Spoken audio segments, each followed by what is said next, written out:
Hello दोस्तों, स्वागत है आपका हमारे चैनल स्टडी टेक पर।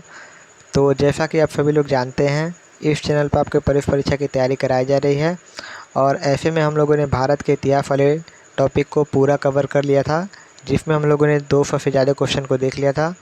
साथ ही साथ हम लोगों ने भारत एवं विश्व का भूगोल जो टॉपिक है इसको पढ़ रहे थे और लगभग 140 क्वेश्चन को देख चुके थे। ठीक है, और आज के इस वीडियो में हम लोग क्वेश्चन नंबर 141 से स्टार्ट करेंगे। और आप में से बहुत सारे लोग कमेंट कर रहे थे कि वीडियो नहीं अपलोड हो रही है, तो मैं आप सभी लोगों को बता दूं कि वीडियो कुछ दिनों से अपलोड नहीं हो पा रही थी। ठीक है, क्योंकि मैं कुछ बिजी था। और मैं आपको ये भी बताना चाहूँगा कि 3 अगस्त से आपकी वीडियो डेली आना स्टार्ट हो जाएंगी और एक दिन में बहुत सारी वीडियो आएंगी। ठीक है, तो परेशान होने की ज़रूरत नहीं है।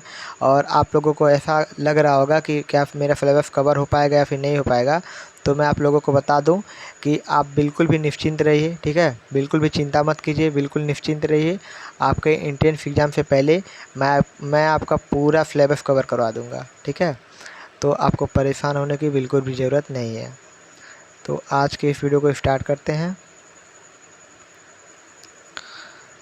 तो अगर आप इस चैनल पर नए हैं तो चैनल को सब्सक्राइब कर लीजिए और बेल आइकन को प्रेस कर लीजिएगा। ठीक है, क्योंकि मैं जैसे वीडियो को अपलोड करूँगा तो आपको नोटिफिकेशन मिल जाएगी।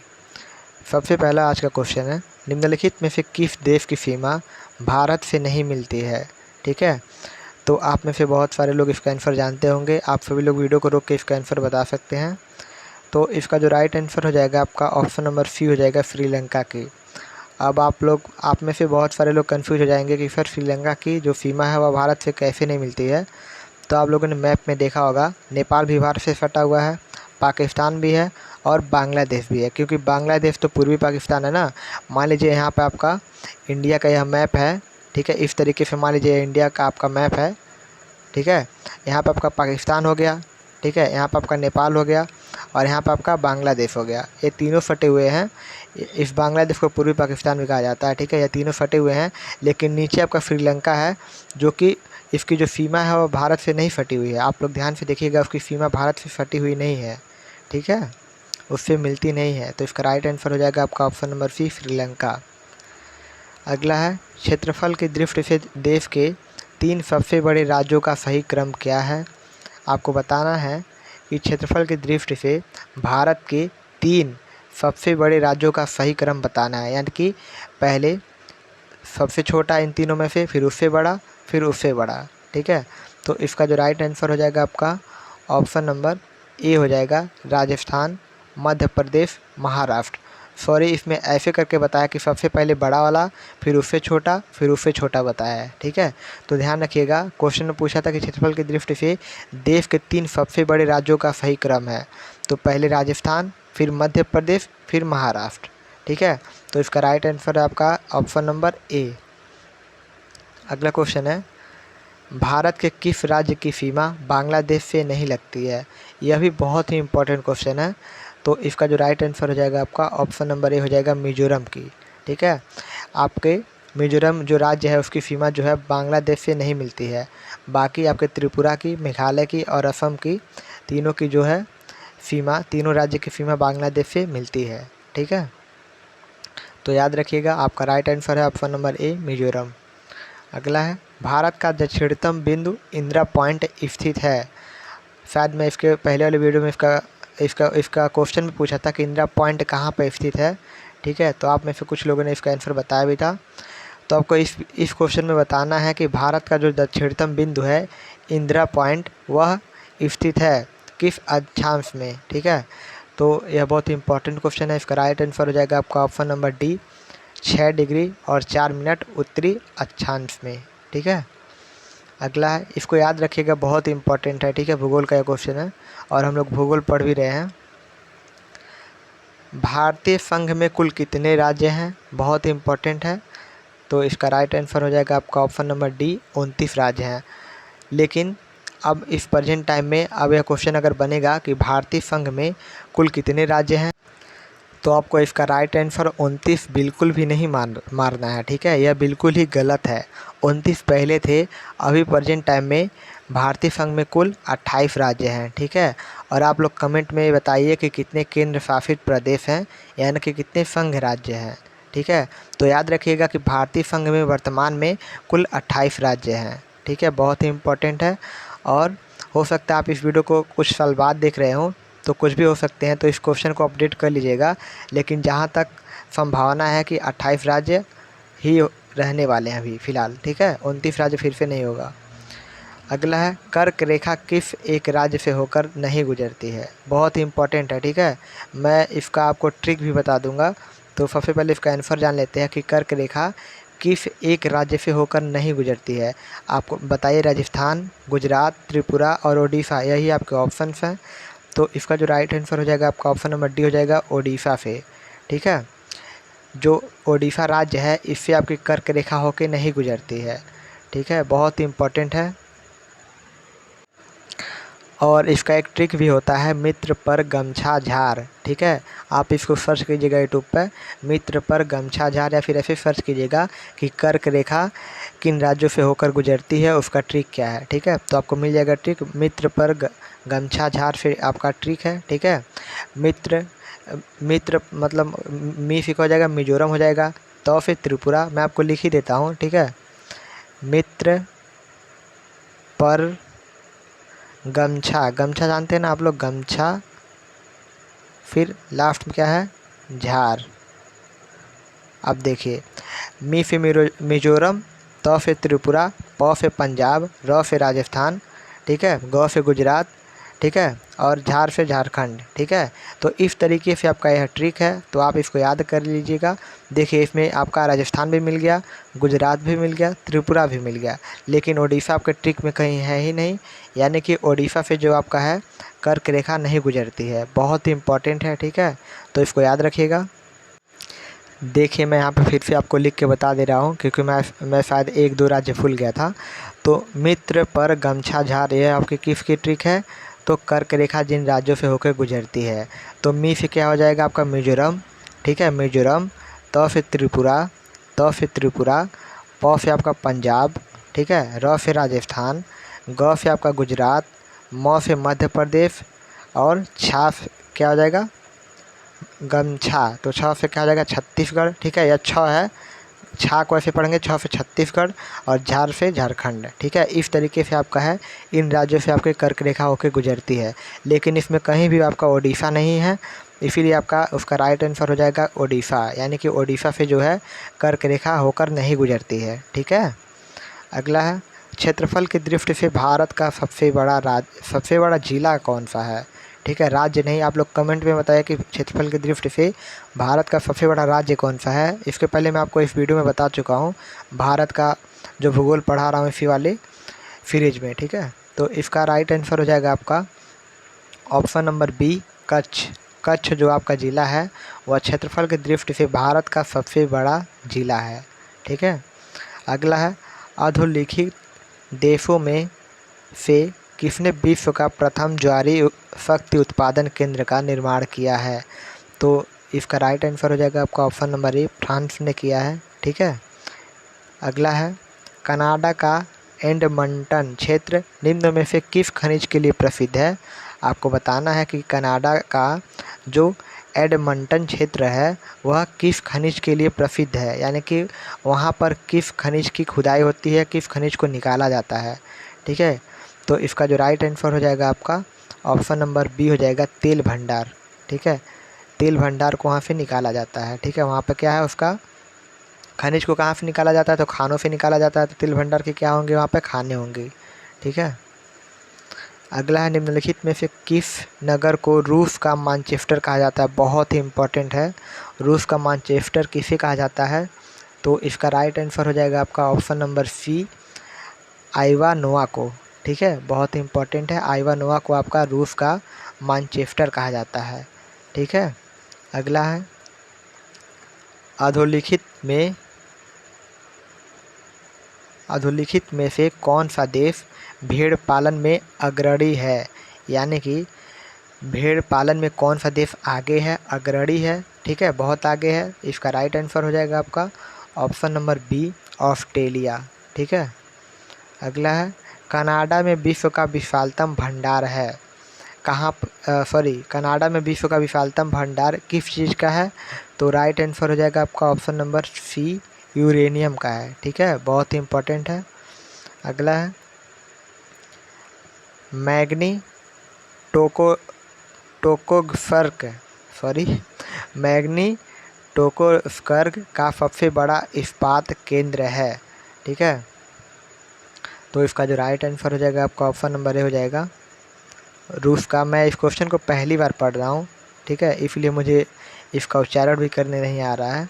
आप में से बहुत सारे लोग इस क्वेश्चन को पहली बार पढ़े होंगे। अगर आपने पहले पढ़ा तो अच्छी बात है, ठीक है, क्योंकि मैं इस क्वेश्चन को पहली बार पढ़ रहा हूँ। तो किस चीज़ का सबसे बड़ा इस्पात केंद्र है? रूस का। ठीक है, गंगा के मैदानी भाग में पुरातन जलोढ़ मिट्टी को क्या कहते हैं? बहुत इंपॉर्टेंट है अभी। तो इसका जो राइट आंसर हो जाएगा आपका ऑप्शन नंबर बी हो जाएगा, बांगर कहते हैं। ठीक है, अगला है निम्नांकित में से कौन सा क्षेत्र लौह अयस्क से संबंधित नहीं है? तो इसका राइट आंसर हो जाएगा आपका ऑप्शन नंबर डी, अनंतगिरी। ठीक है, यह जो अनंतगिरी है आपका, वह लौह अयस्क से बिल्कुल भी संबंधित नहीं है। ठीक है, अगला है कौन से राज्य में अभ्रक का सबसे अधिक उत्पादन होता है? बहुत इंपॉर्टेंट यह भी है। भारत के कौन से राज्य में अभ्रक का सबसे अधिक उत्पादन होता है? तो इसका राइट आंसर हो जाएगा आपका ऑप्शन नंबर सी, झारखंड में। ठीक है, अगला है कोंकण रेलवे मार्ग किस पर्वत श्रृंखला से होकर गुजरता है? यह भी बहुत इंपॉर्टेंट है, इसको भी इम्पॉर्टेंट आप लोग मार्क कर लीजिएगा। ठीक है जी, जितने भी क्वेश्चन मैं बताता हूँ कि इम्पॉर्टेंट है, उसको आप लोग अच्छे से याद कर लीजिएगा। तो इसका जो राइट आंसर हो जाएगा आपका ऑप्शन नंबर बी हो जाएगा, पश्चिमी घाट। ठीक है, जो आपका कोंकण रेलवे मार्ग है वह पश्चिमी घाट की पर्वत श्रृंखला से होकर गुजरता है। अगला है निम्नलिखित में से कौन सा बंदरगाह रसायनों के निपटान अथवा मांग आपूर्ति हेतु स्थापित किया गया है? तो इसका राइट आंसर है ऑप्शन नंबर ए, दाहेज। ठीक है, दाहेज जो बंदरगाह है वह रसायनों के निपटान अथवा मांग आपूर्ति हेतु स्थापित किया गया है। ठीक है, दाहेज बंदरगाह रसायनों के निपटान एवं उसके मांग की आपूर्ति करने के लिए ही वहाँ पर स्थापित किया गया है। अगला है बंदरगाह तो पहले से था, लेकिन वहाँ पर उसको नाम देके और उसके लिए उसको बनाया गया होगा। ठीक है, अगला है निम्नलिखित में से कौन सा नगर राष्ट्रीय राजमार्ग संख्या 7 पर स्थित नहीं है?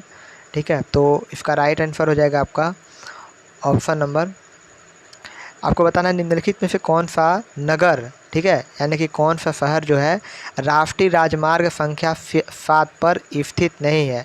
यह बहुत इंपॉर्टेंट है। ठीक है, तो इसको मार्क कर लीजिएगा, इंपॉर्टेंट। और इसका right answer option number D, Coimbatore. ठीक है, यह जो है कोयम्बटूर जो शहर है वह राष्ट्रीय राजमार्ग संख्या 7 पर स्थित नहीं है। ऐसे बहुत से शहर हैं जो राष्ट्रीय राजमार्ग संख्या 7 पर स्थित नहीं हैं, लेकिन निम्नलिखित में से, यानी कि वाराणसी तो स्थित है ही, कन्याकुमारी भी स्थित है, नागपुर भी स्थित है राजमार्ग संख्या 7 पर, लेकिन कोयम्बटूर स्थित नहीं है। ठीक है, नेशनल हाईवे नंबर 7 पर वाराणसी, नागपुर और कन्याकुमारी तीनों स्थित हैं, लेकिन कोयम्बटूर स्थित नहीं है। और भी बहुत सारे राज्य हैं जो स्थित नहीं हैं, लेकिन इन चारों में से कोयम्बटूर जो है स्थित नहीं है। इसीलिए यह इम्पोर्टेंट क्वेश्चन है। ठीक है, तो हो सकता है कि आपको इसका एक और क्वेश्चन बना के दे दे कि निम्नलिखित में से कौन सा राज्य स्थित है, और ऑप्शन में बहुत सारे राज्य देगा, उसमें या तो वाराणसी डाल देगा, या तो नागपुर डाल देगा, या तो कन्याकुमारी डाल देगा। तीनों में से एक कोई डाल देगा, आपको तीनों में से एक को चूज कर लेना होगा। ठीक है, निम्नलिखित में से कौन सा युग्म सही सुमेलित नहीं है? ठीक है, आपको बताना है कि इसमें कौन सा जो जोड़ा है वह सुमेलित नहीं हुआ है सही से। तो मत्स्य पालन जापान में, ये तो बिल्कुल सही है। अंगूरोत्पादन फ्रांस में, यह भी सही है। ठीक है, और आपका रेशम कीट पालन पोलैंड, यह आपका सुमेलित नहीं है। ठीक है, रेशम कीट पालन पोलैंड में बिल्कुल भी नहीं होता है, लेकिन उद्यान कृषि नीदरलैंड में होता है। हाँ, होता है। ठीक है, तो अगर आपको गलत वाला नहीं दिख रहा है तो आप सही वाला खोज सकते हैं कि जापान में मत्स्य पालन होता है, सही है। ठीक है, मछलियाँ वहाँ पर पाली जाती हैं। फ्रांस में अंगूर का उत्पादन बहुत ज़्यादा होता है, ये भी सही है। और उद्यान कृषि कहाँ होता है? नीदरलैंड में होता है, ये भी सही है। तो आपको गलत वाला अपने आप मिल गया। ठीक है, ऑप्शन नंबर सी, यानी कि यह तीनों गलत होंगे और ऑप्शन नंबर सी जो होगा सही होगा, क्योंकि सुमेलित नहीं वाला पूछा था। अगला, निम्नांकित को उष्णकटिबंधीय सदाबहार वनों के क्षेत्रफल के आधार पर आरोही क्रम में यानी कि बढ़ते हुए क्रम में व्यवस्थित कीजिए तथा सही कूट का चयन कीजिए। आरोही क्रम मतलब होता है बढ़ते हुए, यानी कि पहले छोटा रहेगा, मान लीजिए पहले 1 है, फिर 2 है, फिर 3 है, ऐसे बढ़ते हुए क्रम में, ठीक है। 1 छोटा है 2 से, 2 छोटा है 3 से, यानी कि 2 बड़ा है 1 से, 3 बड़ा है 2 से, इस तरीके से बढ़ते हुए क्रम में इंक्रीजिंग ऑर्डर में आपको व्यवस्थित करना है, ठीक है।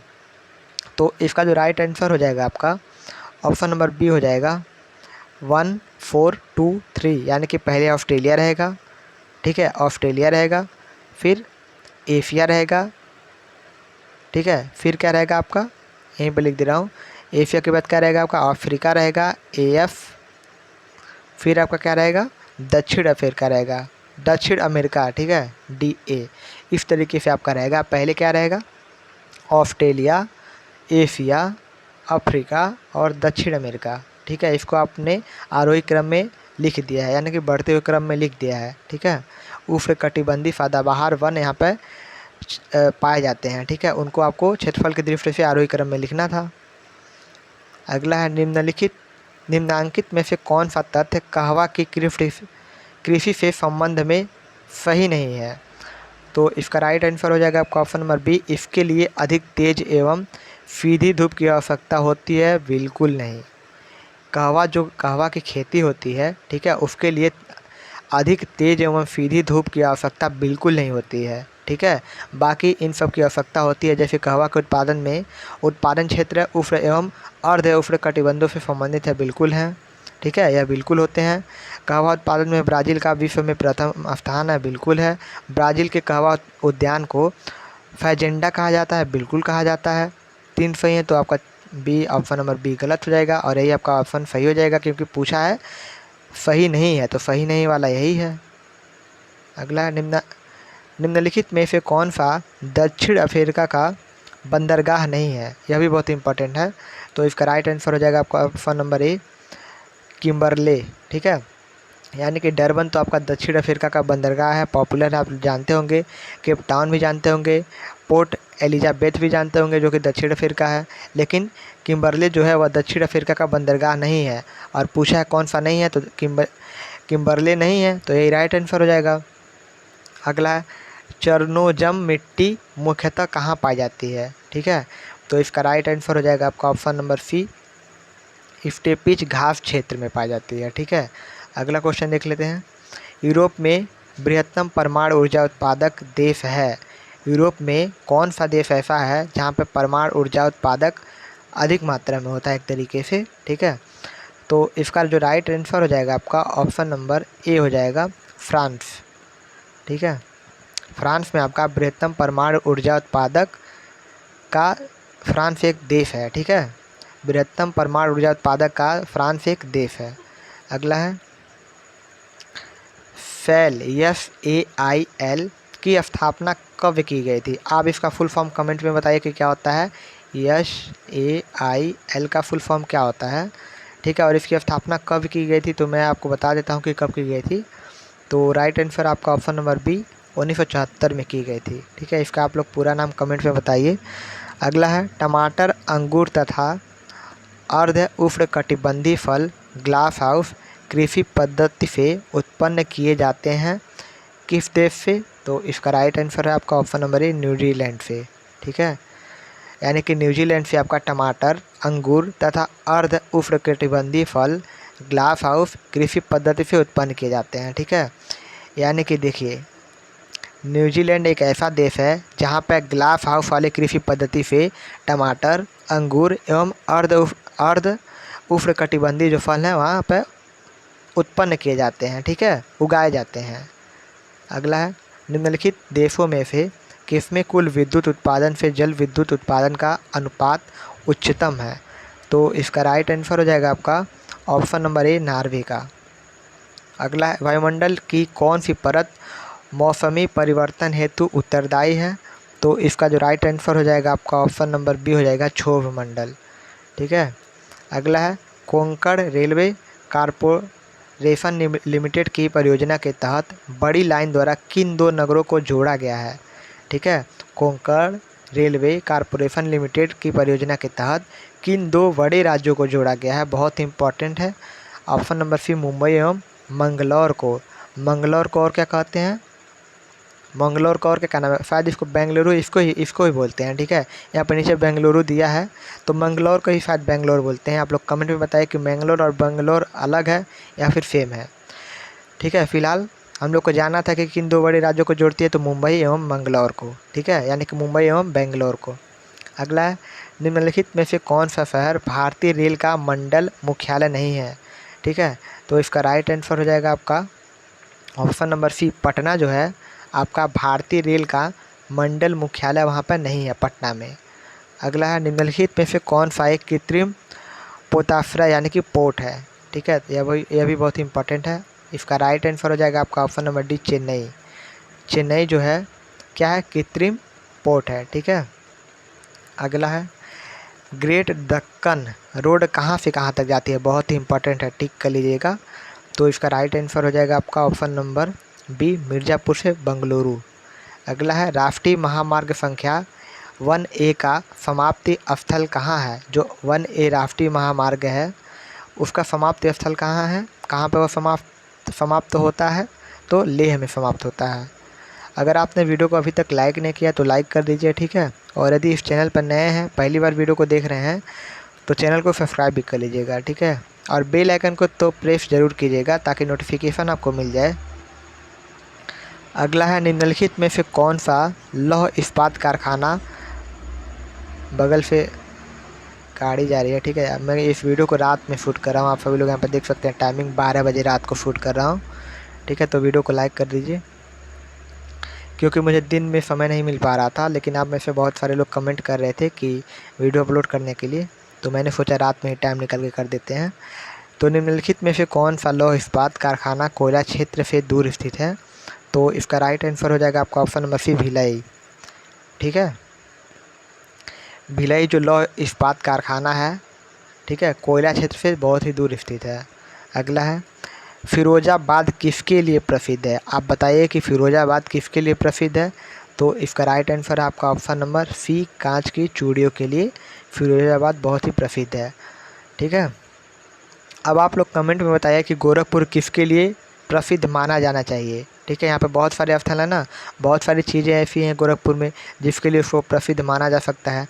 तो आप लोग कमेंट में बताइए कि गोरखनाथ मंदिर के लिए प्रसिद्ध माना जाना चाहिए, गोरखपुर रेलवे स्टेशन के लिए, नौका विहार के लिए, जो चिड़ियाघर बन रहा है उसके लिए, ठीक है, रामगढ़ ताल के लिए, किसके लिए प्रसिद्ध माना जाना चाहिए? आप लोग कमेंट में बताइए। ऐसी कोई आपका प्राचीनतम कोई स्थल बता दीजिए या कुछ भी बता दीजिए जिसके लिए गोरखपुर को प्रसिद्ध माना जाए। ठीक है, कमेंट में ज़रूर आप लोग बताइएगा।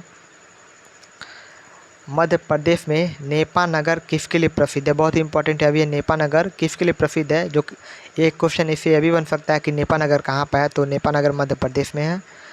ठीक है, तो किसके लिए यह प्रसिद्ध है? तो इसका राइट आंसर हो जाएगा आपका ऑप्शन नंबर बी, अखबारी कागज़ के लिए। ठीक है, अगला है, तूतीकोरिन बंदरगाह किस राज्य में है? पहली बार आप में से बहुत सारे लोगों ने इसका नाम सुना होगा, तूतीकोरिन बंदरगाह। ठीक है, यह किस राज्य में स्थित है? तो बेसिकली यह आपका तमिलनाडु राज्य में स्थित है। भारतीय रेल को कितने क्षेत्रों में विभक्त किया गया है? तो आपके इंडियन रेलवे को आपके कितने क्षेत्र में विभक्त किया गया है? तो 16 क्षेत्रों में। ठीक है, 16 पार्ट में। ओडिशा राज्य का प्रमुख बंदरगाह कौन सा है? ओडिशा जो आपका राज्य है वहाँ का प्रमुख बंदरगाह कौन सा है? तो पारादीप। पारादीप जो है ओडिशा राज्य का प्रमुख बंदरगाह है। अगला है, पारादीप से ही क्वेश्चन है, पारादीप बंदरगाह का विकास जिन बंदरगाहों का भार कम करने के लिए किया गया था वे हैं। तो इसका राइट आंसर है आपका option number A, Kolkata Visakhapatnam वाले। इसका मतलब क्या है? देखिए, पारादीप जो बंदरगाह बनाया गया था, ठीक है, वह किसके भार को कम करने के लिए बनाया गया था? तो कोलकाता जो विशाखापट्टनम में जो बंदरगाह है उसके बंदरगाहों के लिए, उसके बंदरगाहों का भार कम करने के लिए ही पारादीप बंदरगाह बनाया गया था। यानी कि जो कोलकाता विशाखापट्टनम का बंदरगाह मान लीजिए यहाँ पे है, इस पे बहुत सारी जहाज़ें रुकती थी, यहाँ का भार बहुत अधिक था, तो इसी को कम करने के लिए पारादीप बंदरगाह बनाया गया था। ठीक है, ताकि इसका भार कम हो सके, और ये पारादीप बंदरगाह उड़ीसा में बनाया गया था। ठीक है, भारत में पहले लौह इस्पात उद्योग का शुभारंभ कहाँ हुआ था, ये भी बहुत इंपॉर्टेंट है। तो इसका राइट आंसर आपका ऑप्शन नंबर सी कुल्टी में हुआ था। देश में चीनी मिलों का सर्वाधिक संख्या किस राज्य में है, बहुत इंपॉर्टेंट है। इसका right answer option number C Uttar Pradesh में। और आप लोग यूपी के मैक्सिमम लोग रहने वाले भी होंगे, तो इसके लिए एक लाइक तो बनता है, ठीक है। जो भी यूपी के स्टूडेंट हैं इस वीडियो को देख रहे हैं वह एक लाइक ज़रूर कर दें, ठीक है। देश में चीनी मिलों का सर्वाधिक संख्या किस राज्य में है, तो उत्तर प्रदेश में है। इसीलिए उत्तर प्रदेश के लोग शायद मीठे होते हैं, ठीक है। अब पता नहीं, लेकिन मेरे ख्याल से उत्तर प्रदेश के लोग बहुत मीठे होते हैं, जैसे आप लोग हैं। उत्तर भारत का मैनचेस्टर किसे कहा जाता है, तो उत्तर भारत का मैनचेस्टर आपका कानपुर को कहा जाता है, ठीक है। कानपुर को उत्तर भारत का मैनचेस्टर कहा जाता है। अगला, निम्नलिखित में से कौन सा स्थान पेट्रो रसायन से संबंधित है। पेट्रो रसायन से कौन सा स्थान संबंधित है, तो आपका कोयली जो है यह एक स्थान है। अब मुझे यह नहीं पता है कोयली कहाँ पर है, आप लोग कमेंट में बता सकते हैं, क्योंकि मैं इसका नाम पहली बार सुन रहा हूँ। तो कोयली जो स्थान है वो आपका पेट्रो रसायन से संबंधित है, इतना मुझे पता है, लेकिन कोयली स्थान कहाँ पर है इतना नहीं पता है, ठीक है। तो आप लोग कमेंट में बता दीजिएगा अगर आपको पता होगा तो। अगला, भारत के सीमेंट उत्पादन में प्रथम स्थान किस राज्य का है, यह भी बहुत इंपॉर्टेंट है। सीमेंट का जो उत्पादन होता है किस राज्य में सबसे अधिक होता है, तो आपका राजस्थान में बहुत ही अधिक होता है सीमेंट का उत्पादन, ठीक है। सूती वस्त्रों की राजधानी किसे कहा जाता है, इसका आंसर आप में से बहुत सारे लोगों को पता भी होगा, मुंबई को कहा जाता है, ठीक है। निम्नलिखित में से कौन तेल शोधनशाला खनिज तेल क्षेत्र के समीप ही स्थापित की गई है, तो इसका right answer option number C नून माटी, ठीक है। जेट धारा बहती है, आपको बताना है कि जेट धारा किधर से किधर की तरफ बढ़ती है, किस दिशा से किस दिशा की तरफ बढ़ती है, यह भी बहुत इंपॉर्टेंट है, इसको टिक कर लीजिएगा। तो राइट आंसर आपका ऑप्शन नंबर डी पश्चिम से पूरब की ओर जो होती है जेट धारा बहती है। अगला है, मैं शायद ज़्यादा नीचे आ गया हूँ, जेट धारा कहाँ गया, जेट धारा,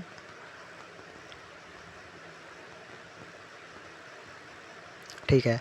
वायुमंडल की निम्नांकित गैसों में से कौन पैराबैंगनी किरणों को अवशोषित करती है, बहुत इंपॉर्टेंट है। कौन सी गैस होती है वायुमंडल में जो आपके पैराबैंगनी किरणों को अवशोषित करती है। कई लोग पराबैंगनी बोलते हैं, कई लोग पैराबैंगनी बोलते हैं, कई किताबों में पराबैंगनी होगा, कई किताबों में पैराबैंगनी होगा। तो आपको बस बताना है कि वायुमंडल में ऐसी कौन सी गैस है जो पैराबैंगनी किरणों को अवशोषित करती है। तो इसका राइट आंसर हो जाएगा आपका ऑप्शन नंबर डी ओजोन जो है वह पैराबैंगनी किरणों को क्या करती है, अवशोषित करती है, ठीक है। ओजोन परत बिल्कुल नहीं, ओजोन गैस की बात हो रही है, ध्यान दीजिएगा। ओजोन परत की बात नहीं हो रही है, ओजोन गैस की बात हो रही है। अगला है, प्रत्येक स्थान में संभावनाएं हैं लेकिन कहीं भी कोई आवश्यकता नहीं है। मानव न केवल संभावनाओं का स्वामी है, कहानी नहीं पढ़ रहा हूँ मैं, बल्कि उसके प्रयोग का निर्णायक भी है। उपर्युक्त कथन किस भूगोलविद द्वारा प्रदत्त है, ठीक है। किस भूगोलविद द्वारा प्रदत्त है यह जो कथन है कि प्रत्येक स्थान में संभावनाएं हैं लेकिन कहीं भी कोई आवश्यकता नहीं है। मानव न केवल संभावनाओं का स्वामी है बल्कि उसके प्रयोग का निर्णायक भी है। तो यह आपके किस भूगोलविद ने कहा था, तो इसका राइट आंसर हो जाएगा आपका ऑप्शन नंबर बी एल फेब्रे ने। नेक्स्ट है, हुगली नदी के किनारे कौन सा उद्योग केंद्रित है। जो आपकी हुगली नदी है उसके किनारे कौन सा उद्योग किया जाता है, तो राइट आंसर आपका ऑप्शन नंबर सी जूट का उद्योग किया जाता है। कोरबा एल्युमिनियम कारखाना किस राज्य में है, तो आपका कोरबा जो एल्युमिनियम का कारखाना है वह आपका छत्तीसगढ़ में स्थित है, छत्तीसगढ़ राज्य में, ठीक है। अगला है, मानव एक यातायात नियंत्रक के समान है, यह कथन निम्नांकित में से या फिर निम्नलिखित में से किस सिद्धांत से संबंधित है, तो राइट आंसर आपका ऑप्शन नंबर सी नव नियतिवाद, यानी कि नव नियतिवाद के अनुसार मानव एक यातायात नियंत्रक के समान है, ठीक है। नव नियतिवाद के अनुसार मानव एक यातायात नियंत्रक का समान है, ठीक है, नियंत्रक के समान है। यानी कि नव नियतिवाद क्या कहता है कि मानव एक यातायात नियंत्रक के समान है, ठीक है। यातायात नियंत्रक होता है मानव, इसके समान होता है, यानी इसके बराबर, इसके इक्वल मानव एक यातायात नियंत्रक के समान होते हैं, ठीक है। तो आज के इस वीडियो में हम लोगों ने 194 क्वेश्चन को पूरा कर लिया है, ठीक है। यानी कि आपका भारत एवं विश्व का भूगोल जो टॉपिक है वह पूरी तरीके से कवर हो चुका है, ठीक है। तो इसके लिए आप वीडियो को लाइक कर लीजिए और आपका भारत एवं विश्व का भूगोल साथ ही साथ भारत का इतिहास कवर हो चुका है। अब हम आप लोग को अगला टॉपिक पढ़ाएंगे जो कि है भारतीय राजनीति, ठीक है। इससे जितने भी MCQ क्वेश्चन बनेंगे जो कि आपके एंट्रेंस एग्जाम में आएंगे उसको मैं आपको अगली वीडियो में बताऊँगा, ठीक है। तो आज के इस वीडियो में बस इतना ही रहने देते हैं, और वीडियो आपको अच्छी लगी तो वीडियो को लाइक करें और आपके जितने भी फ्रेंड्स एंट्रेंस एग्जाम की तैयारी कर रहे हैं उनके पास शेयर ज़रूर करें, ठीक है। तो मिलते हैं आपसे अगली वीडियो में। Thank you so much.